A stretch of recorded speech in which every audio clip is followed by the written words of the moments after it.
Hello, good morning.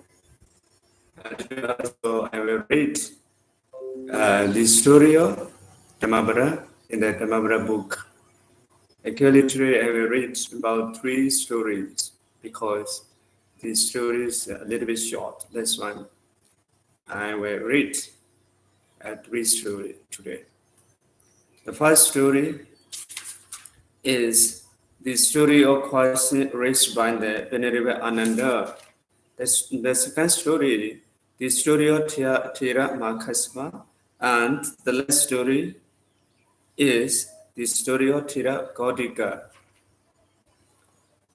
The first story, the story of the question raised by the Venerable Ananda.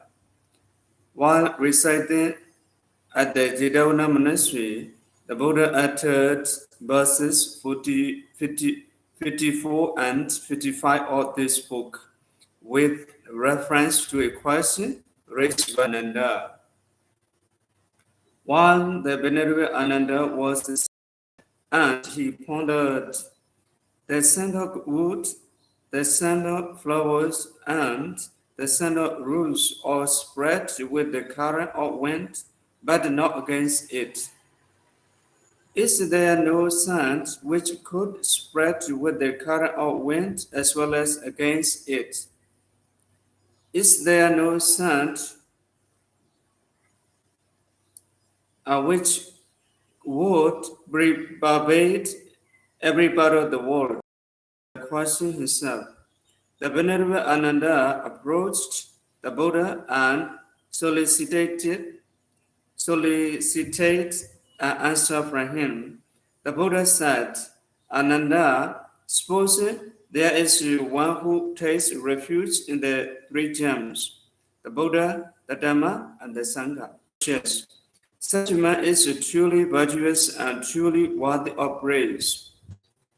The reputation of that virtuous one would spread far and wide, and bhikkhus, Brahmins, and laymen all alike would speak in praise of him wherever he lives. Now, the Buddha spoke in verse as follows.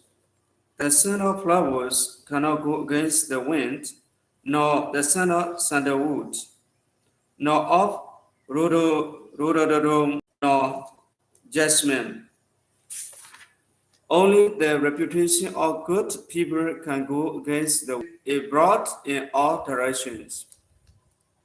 There are the scents of sandalwood, rhododendron, lotus, and jasmine, but the scent of virtue subverts all sense. The second story, the story of Thera Mahakassapa.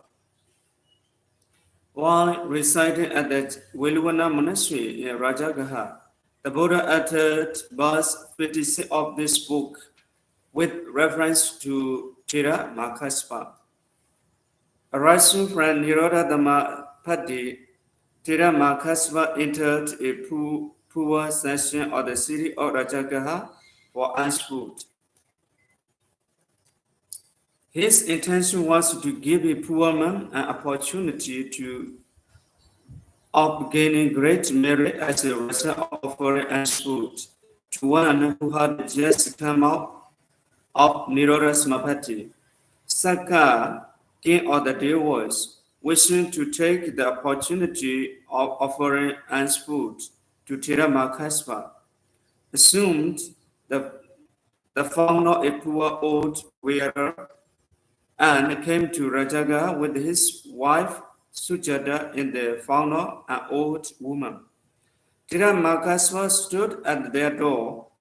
The poor old wearer took the bowl from the Thera and filled up the bowl with the rice and curry, and the delicious smell of the curry spread throughout the city.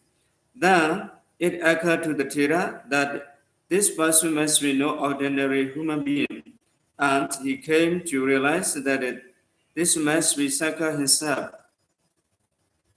Saka admitted the fact and claimed that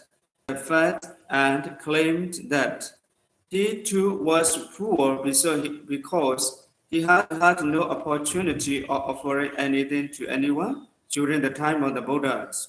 So, Saint Saga and his wife Sujata left the Thera after paying due respect to him. The Buddha, from his monastery, saw Saga and Sujata leaving and told the bhikkhus about the Saga offering alms food to the Thera Mahakassapa.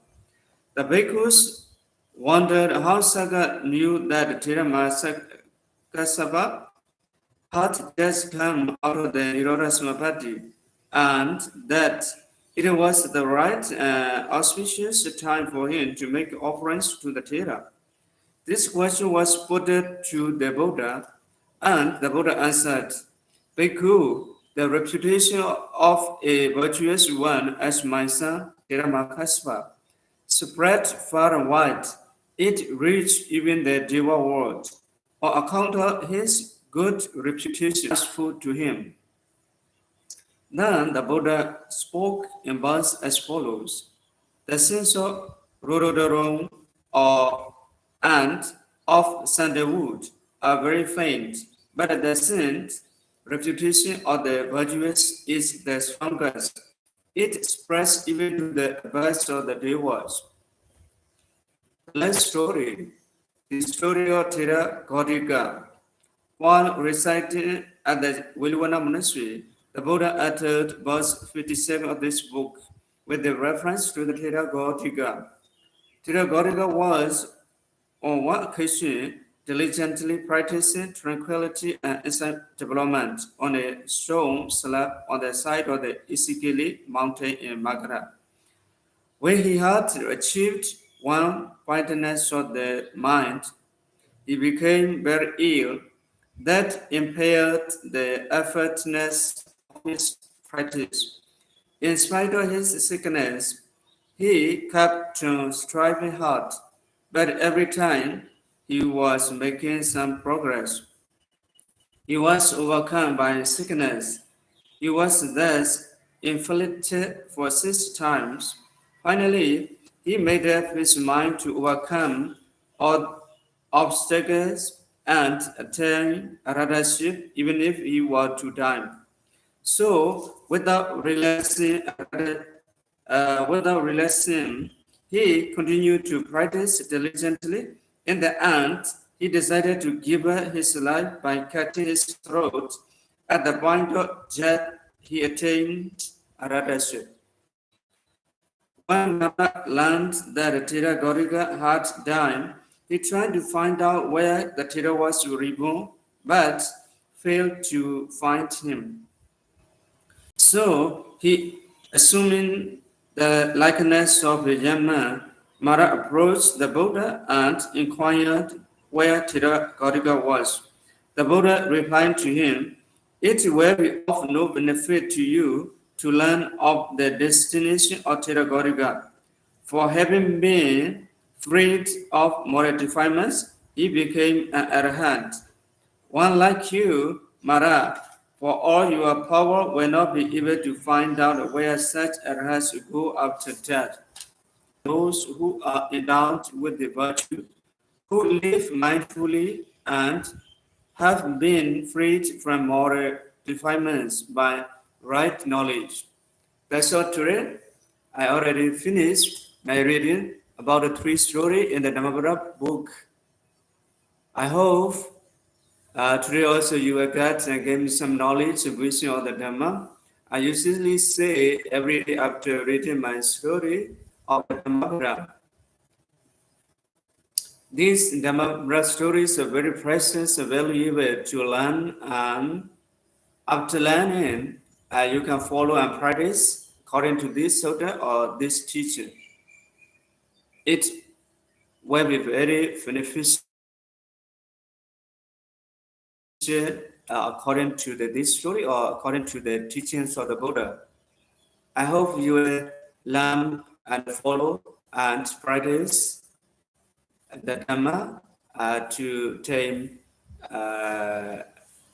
higher knowledge and vision of the Dhamma. Thank you all. Thank you very much for your listening.